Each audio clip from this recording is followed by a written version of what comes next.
এখন আমি চলে যাচ্ছি বাজারে, আমার জুতা নাই, জুতা কেনার জন্য বাজারে চলে যাচ্ছি। আর সাথে কাকা যাচ্ছে আর আমার বন্ধু যাচ্ছে, একসাথে আমাদের চলাফেরা। তো এখন আমরা চলে আসছি বাজারে, নবাবপুর বাজারে জুতা কিনবো, আরও কিছু মালামাল কিনবো। Hello guys, welcome to my new another blog. কেমন আছেন সবাই? আপনাদের সবাইকে আমার নতুন ব্লগে স্বাগতম। আমি নিয়ে এসেছি ডেলি ব্লগের নতুন একটা ভিডিও। আর আজকে আমি সারাদিন কী কাজ করি অবশ্যই ভিডিও দেখলে বুঝতে পারবেন। স্কিপ না করে পুরো ভিডিওটা দেখার জন্য অনুরোধ রইল। তো ঘুম থেকে উঠেই বাজারে চলে আসছি, কিছু খাওয়া দাওয়া করি নাই, তাই চলে আসলাম চা খাওয়ার জন্য। রং চা, আমাদের এই জায়গায় রং চাটা অনেক ফেমাস, অনেক ভালো হয়। আর এটা হচ্ছে ব্ল্যাকটা হচ্ছে আমার গাড়ি, আমি এই গাড়ি দিয়ে ঘোরাফেরা করি, যা আছে আলহামদুলিল্লাহ এটা দিয়ে চলে। ওদের বন্ধু বলতে গেলে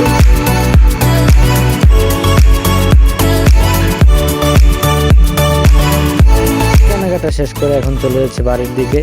তো মনে হলো যে বাইকে একটা তেল নিয়ে নিই, কারণ তেল একটু কম আছে, তাই আরেকটা তেল নিয়ে ফুল করে নিলাম। কারণ বিপদ আপদের কথা বলা যায় না, কোন সময় কি হয় আর কোন জায়গা থেকে কোন জায়গায় যাওয়া লাগে তা বলা যায় না।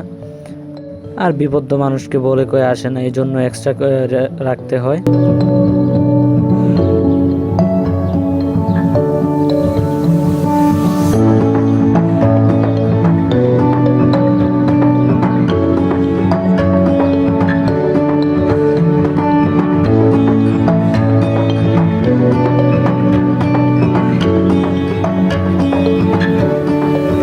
শেষ করে আমরা আড্ডা দেওয়ার জন্য আমাদের আড্ডার জায়গায় চলে আসছি।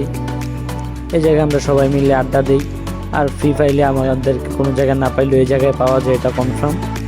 কে কোন জায়গা থেকে ভিডিওটা দেখছেন অবশ্যই কমেন্টে বলে যাবেন, আর আমাদের এই প্লেসটা কেমন অবশ্যই কমেন্টে বলে যাবেন। তো বাড়ি থেকে আবার চলে আসলাম বাজারে আমার বড় চাচার সাথে।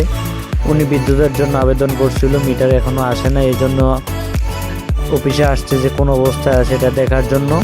কারণ ঘরে যেহেতু বিদ্যুৎ নেই অনেক অসুবিধা হচ্ছে, এটা তো অবশ্যই বুঝে। থেকে চলে আসলাম বাজারে মাছ নেওয়ার জন্য। বাজার থেকে যেটা ভালো মনে হচ্ছে ওইটাই নিয়ে নিছে বড় চাচা। তো বাজার থেকে এসে দেখি আমাদের যে আড্ডা দেওয়ার জায়গাটা, মাচাটা ভেঙে গেছে, এটি তারা রিপেয়ারিং করতেছে, আর জমসিনারা রিপেয়ারিং করতেছে। আর আমি এসে একটু হাতে হাত লাগাই। আমার ভিডিওটা কেমন লাগছে অবশ্যই কমেন্টে বলছেন, লাইক কমেন্ট শেয়ার করে দিবেন। ভিডিও এই পর্যন্তই, সবাই ভালো থাকবেন, আল্লাহ হাফেজ।